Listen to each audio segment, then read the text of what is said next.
T'as jamais eu l'impression de te balader avec une super valise d'excréments, avec un sac à dos qui t'appartenait pas et qui t'a été refilé par les parents, les arrière-grands-parents, etc. Et que t'aimerais juste t'en débarrasser, mais tu peux pas, tu sais pas comment faire. C'est lourd, hein, parce que souvent ça conditionne ta façon de penser, ta façon d'agir. Et c'est plus fort que toi. Et alors, quand tu deviens parent, alors c'est encore pire. Hein. Moi, je vois lorsque j'ai eu mes 2 filles et qu'elles ont commencé à se disputer, je ressentais exactement la même chose que ce que pouvait ressentir mon père quand je me disputais avec mon frère. J'avais envie, mais de leur éclater la tête. Et lorsque j'étais submergé par ce sentiment, je savais juste pas quoi faire. Et puis parle avec n'importe qui autour de toi, crois pas que l'herbe elle est plus verte à côté. Hein. C'est exactement pareil. Et puis tu peux parler avec ces gens-là, ils vont t'en sortir des... Tu vas te dire finalement, c'est pas si mal que ça ce que j'ai reçu. Alors, on fait quoi avec cette valise? Ça serait quand même chouette de s'en débarrasser. Hein. Eh bien j'ai envie de te dire, déjà, prends conscience que tes parents, ils t'ont donné le maximum de ce qu'ils avaient dans les circonstances dans lesquelles ils étaient. Et que dans toutes ces grosses merdes qui t'ont filé, il y a des super diamants. Comment je les trouve? Comment tu les trouves? En disant tant mieux.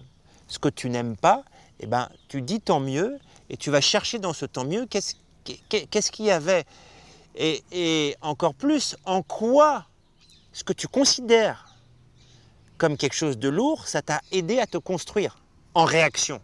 En quoi ça t'a rajouté des talents?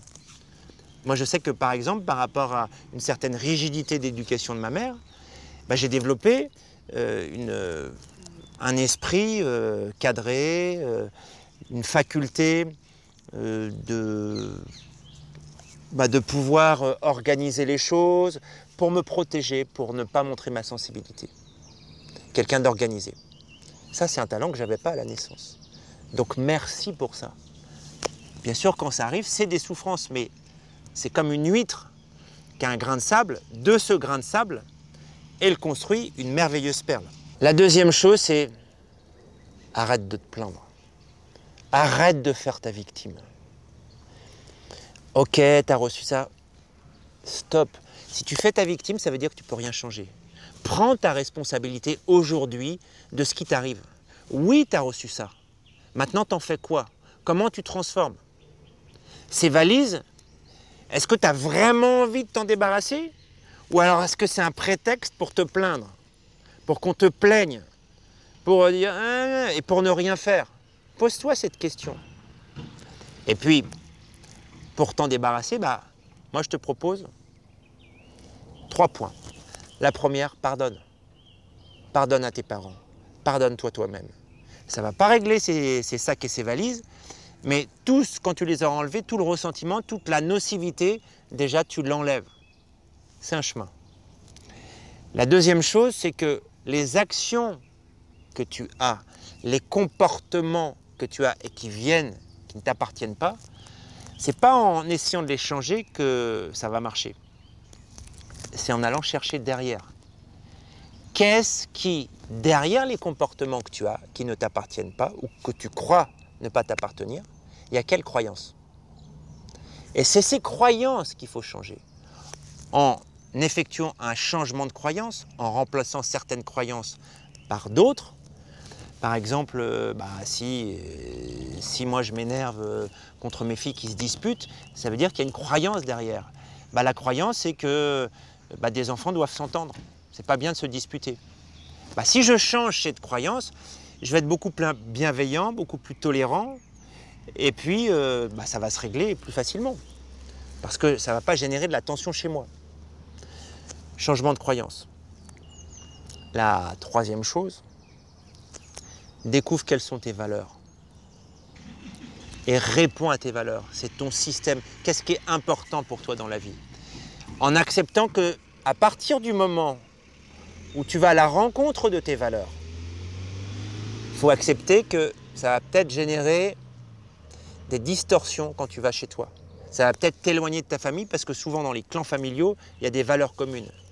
Donc il faut assumer la différence, assumer de prendre en charge, de répondre à tes propres valeurs, assumer d'avoir des croyances différentes, assumer finalement que ta famille t'a amené quelque part comme une barque qui t'aurait permis de quitter une île déserte pour rejoindre la civilisation, mais une fois que tu arrives à cette civilisation, tu laisses ta barque, tu ne la portes pas sur toi.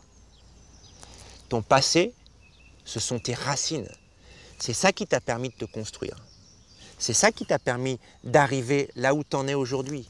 Ce sont tes parents qui t'ont donné la vie. Mais cette barque qui t'a permis d'aller jusqu'ici, rien ne t'oblige à la prendre sur ton dos. Laisse-la. Va vers l'avenir. Sers-toi de ça pour rebondir, pour devenir plus fort, pour être plus résilient, pour faire maintenant ce que tu veux faire, prendre la responsabilité de ta vie. C'est un chemin, on est d'accord, c'est un chemin. Et sur ce chemin, j'ai confiance en toi, je te souhaite bon courage et à très bientôt.